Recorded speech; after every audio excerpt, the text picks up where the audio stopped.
বাংলাদেশে সুদের হার বাড়ানো হবে।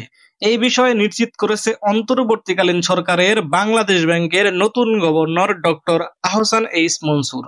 তবে এমনটা কেন করা হবে তা তিনি পরিষ্কার করেছেন। তিনি বলেন, এখনকার 8.5% থেকে আগামীতে 1-2 দিনের মধ্যে এ হার বাড়িয়ে 9% করার সিদ্ধান্ত ঘোষণা করা হবে। আগামীতে 10% বা তারও বেশি বাড়ানো হতে পারে। তিনি জানান, এই প্রক্রিয়ার ফলে দেশে জিনিসের দাম বাড়বে না। মূল্যস্ফীতি নিয়ন্ত্রণের জন্য এই সিদ্ধান্ত নেওয়া হয়েছে। আগামী মাসগুলোতে এ হার ক্রমেই বাড়ানো হবে। এটাকে প্রথমে 9, তারপর 9.5, তারপর 10-এ নিয়ে যাওয়া হবে। এটা করতে 2.5 থেকে 3 মাস সময় লাগবে। জিনিসপত্রের মূল্য বৃদ্ধি বাংলাদেশের জন্য একটি প্রধান উদ্বেগের কারণ হয়ে দাঁড়িয়েছে। একই সঙ্গে রেমিটেন্স কমে যাওয়া এবং রাজনৈতিক অস্থিরতার কারণে পোশাক রপ্তানি খাতে বাজেভাবে প্রভাবিত হয় এবং চাপের মধ্যে পড়ে।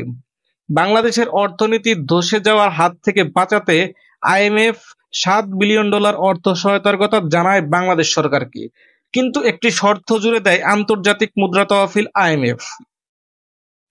মুদ্রানীতি কঠোর করতে হবে ও বিনিময় হার নমনীয় রাখার শর্ত দেয় সংস্থাটি। ডক্টর মনসুর জানান, এই অর্থকে আরও $3 বিলিয়ন বাড়ানো হবে এবং শুরুতেই বেশি দেওয়ার জন্য কর্তৃপক্ষের সঙ্গে আলোচনা করেছেন তিনি বলেন, বাংলাদেশে বিশ্বব্যাংকের কাছ থেকে $1.5 বিলিয়ন ও এশিয়ান ডেভেলপমেন্ট ব্যাংক এবং জাপান ইন্টারন্যাশনাল কোঅপারেশন এজেন্সির থেকে $1 বিলিয়ন চাইছে এবং বাংলাদেশে 22,500 কোটি টাকা অতিরিক্ত ছাপানো হবে, যাতে বাংলাদেশে মূল্যস্ফীতি কমে আসে এবং জিনিসের দাম ঠিক থাকে।